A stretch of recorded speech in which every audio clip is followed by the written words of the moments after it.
Glad you could join us now. In our first story, the Electoral Commission says it will proceed with its planned limited voter registration exercise ahead of a referendum on the creation of 6 new regions, in spite of a lawsuit asking the Supreme Court to halt government's intention of increasing the administrative regions of the country from 10 to 16.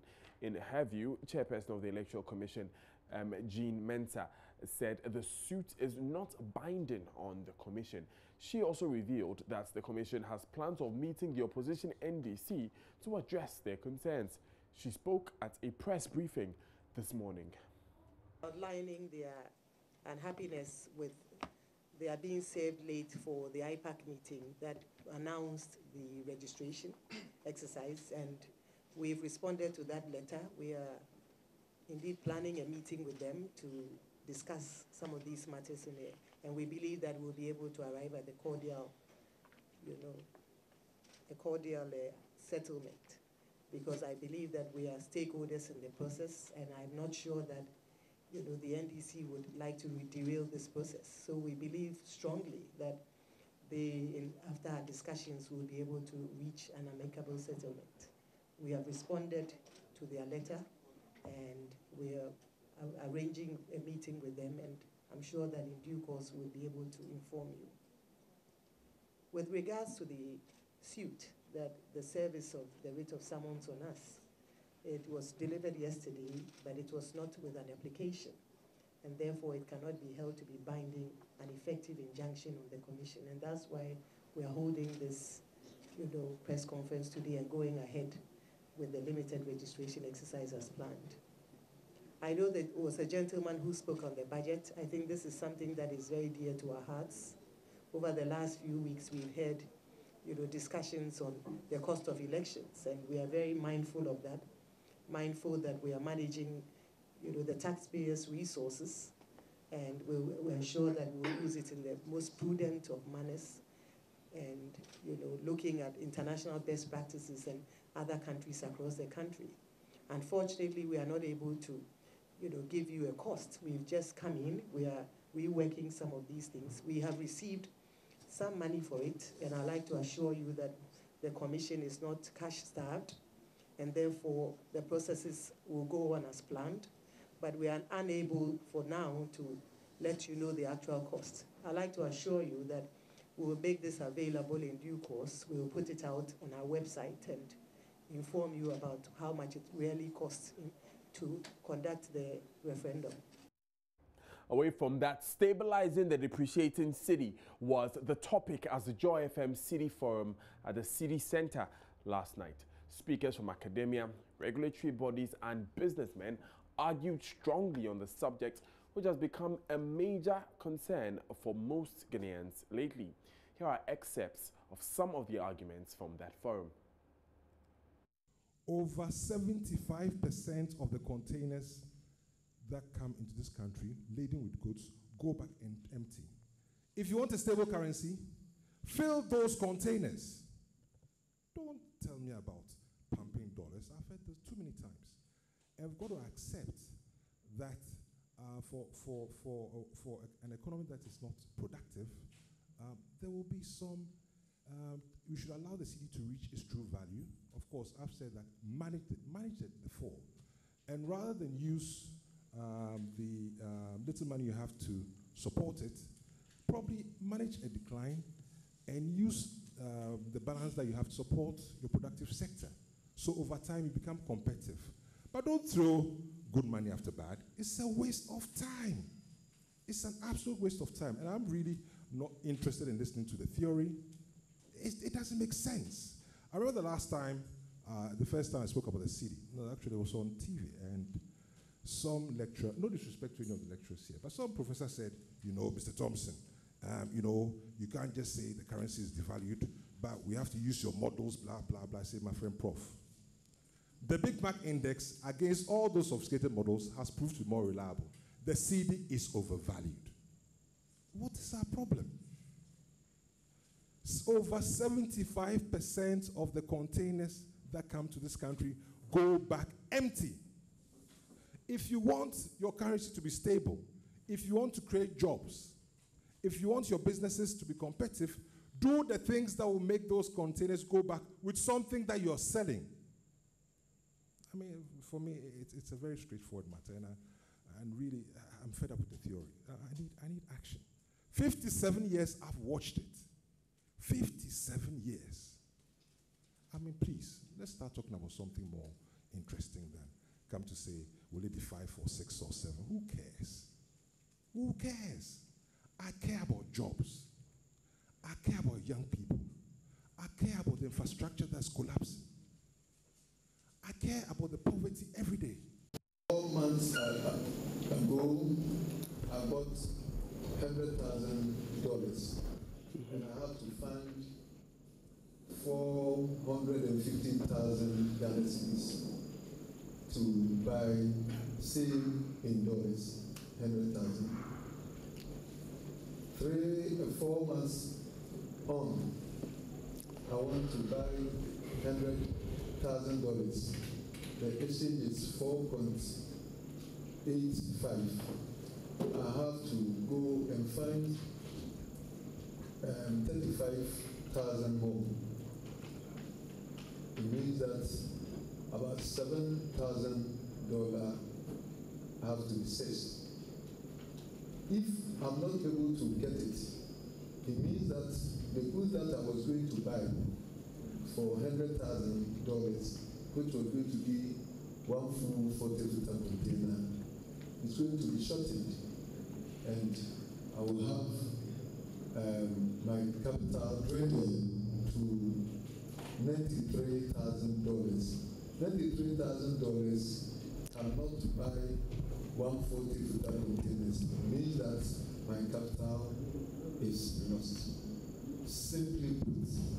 So I look at this. I'm also looking at a situation that the determinant factor of payment of duty is measured in dollars. So I've made my projections, and I knew I was going to pay so much in dollars. Now my goods are in, and I'm going to pay more. Another loss of capital.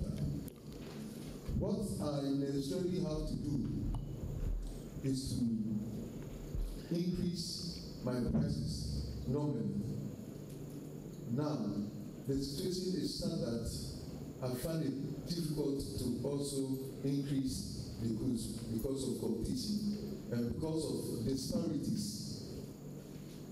Disparities of pricing, because 4 months ago, somebody changed 4.5. So he has the stock. The stock is not finished. Should I have to wait till those stocks are depleted if the person is not also upgrading his prices? So there is a complete chaos at the market.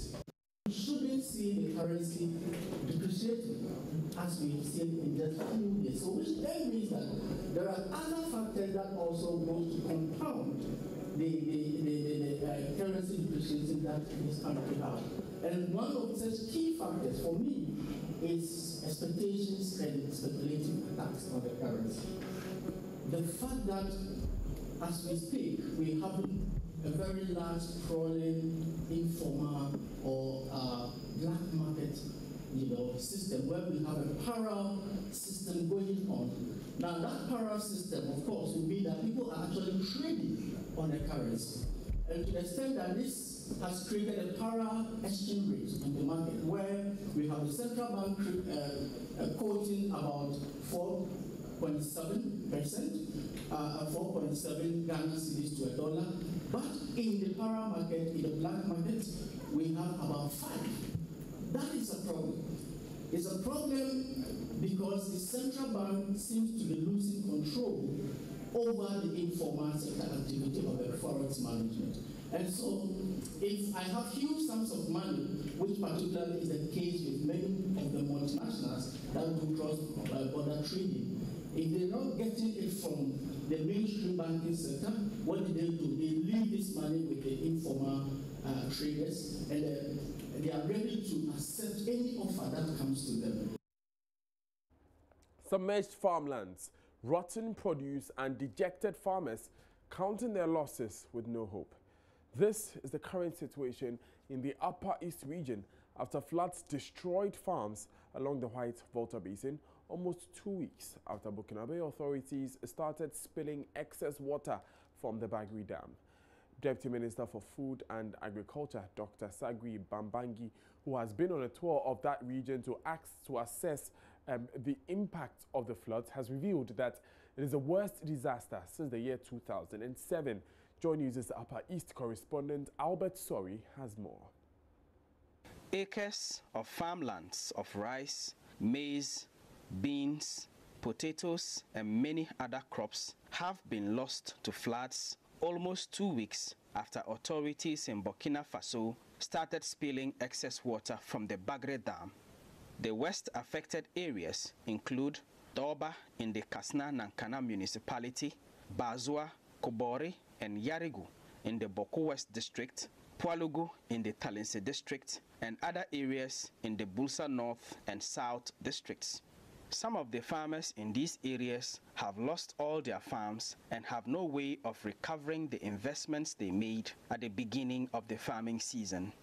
This time it went shoulder high and the plants are almost withered. So some may pick up, but it will take a long time for them to pick up.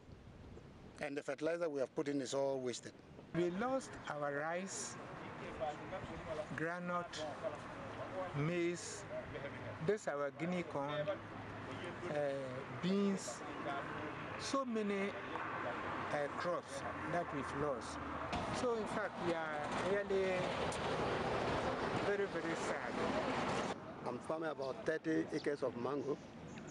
I did about 30 acres of Wandata, and right now if you go there, the water has been able to travel and taking half of the farm. The government is doing its best by providing us subsidized fertilizer and giving us seed to plant. Then after that, maybe when we sell the seed back to the government, then they will deduct the cost of what they have given us. Officials of the Ministry of Food and Agriculture in the Upper East region have been speaking to Joy News on the extent of devastation since the spilling of excess water from the Bagre Dam started. For the total region, we have rice, an estimated area of 954.4 hectares have been completely destroyed by the flood. And maize is 4,598 hectares. Number of communities that have been affected by this flood in the 9 districts that we are talking of are 65 communities. Even if a farmer is going to make an average of, let's say, 6 bags per acre, that is even the least. If a farmer is going to make that, multiply that by 900 and multiply it by 2.5, you will see the deficit that we are getting. Deputy Minister for Food and Agriculture, Dr. Sagri Bambangi, has been on a tour of the affected areas in the Upper East region to assess the situation and to encourage the affected farmers. The Deputy Agric Minister also had this response to the calls on government to construct a multi-purpose dam which can always drain the flood waters around the White Volta Basin. It was still at feasibility studies stage, and so the ministry is going to continue with these studies and also go for a design. It is after the design that funding can then be sought for. It is unclear for now if the Bagre Dam is still being spilled, but rainfalls have generally increased in the northern parts of Ghana in the last 2 weeks, further compounding the problem of floods and heightening fears that there could be food shortages in the coming year due to the destruction caused by the floods. For Joy News, Albert Sori, reporting from Bolgatanga.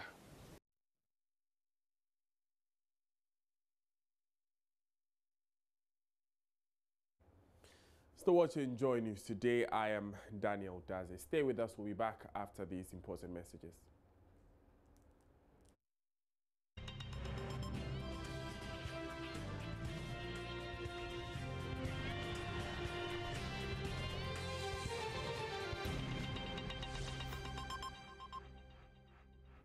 Now, lives of travelers on the Dambai Road in the Karachi East municipality of the Volta region are threatened as portions of the Atukwei mountains continue to fall off. A recent mudslide along the mountain left a huge rock sitting in the middle of the stretch with very little sand holding its base. Motorists on the route, which serves as a major haulage for farm produce, say the position of the rock endangers their lives, hence appeal to the Ghana Highways Authority to clear it within the shortest possible time. Fred Kwame Asari visited the site and came through with this report. About a month ago, torrential rains in the Karachi East municipality burst open the Atukwei mountains along the Dambai Road, causing a huge mudslide. The mudslide, which contained rocks, blocked the road, preventing traffic flow. The municipal chief executive, Patrick Gillema, and the member of parliament, Michael Jato, took steps to clear off some of the debris to create a narrow passage for traffic flow. However, the team clearing the road left site without completing the job. The Ghana Private Road Transport Chairman in Dambai, Moro Sanda, catalogs dangers in using the stretch.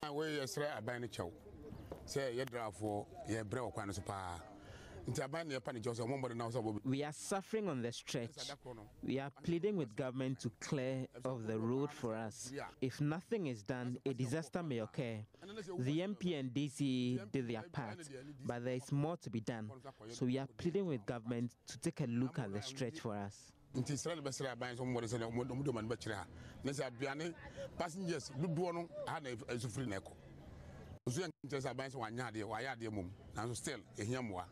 Currently, there is a huge rock hanging with very little sand holding its base. Portions of the mountain continue to be washed off as water is seen streaming down the mountain. Motorists fear the unfortunate may happen if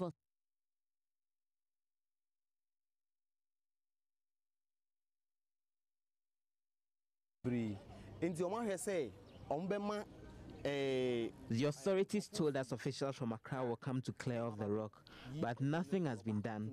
A different section of the mountain is falling off, and we fear the unfortunate may happen.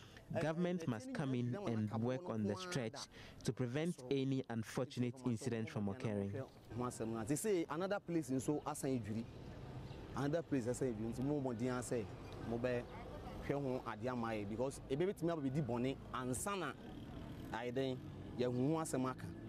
Fred Kwame Asari reports for Joy News. Doctor at the Advanced Body Sculpt Center, being for Hospital, Dominic Ando, has rubbished claims by the Ghana Medical and Dental Council that his license has been revoked.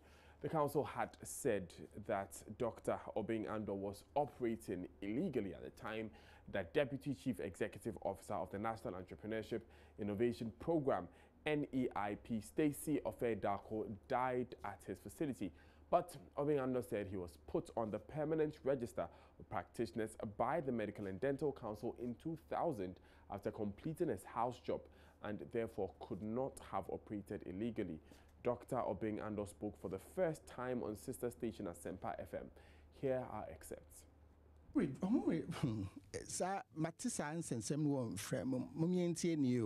Medical and Dental Council.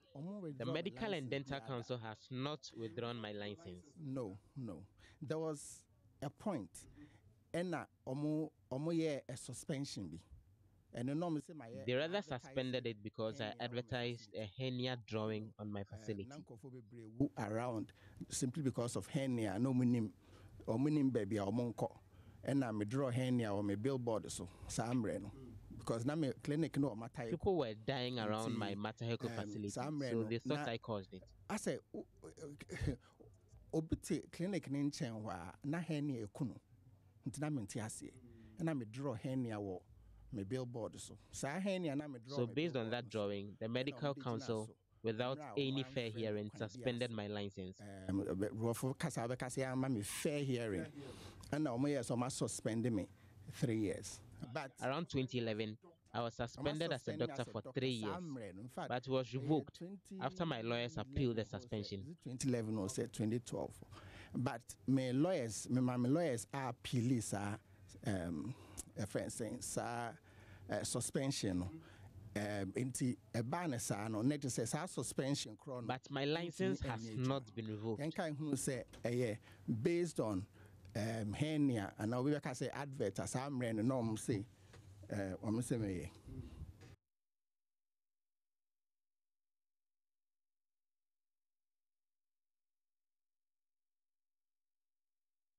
Now, away from that, babies as young as 3 months, not one, but two, not two, but several, clutched onto the chest either by nannies, close relations, and even friends in the open, hot, scorching sun. Some looking restless, hungry, and sleepy. Why?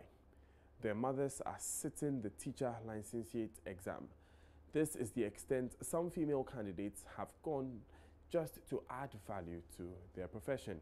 Joy News' Selinam Ampo was at the Accra College of Education where the exam was conducted and reports about the ingenuity of nursing mothers who have partaken in the exam.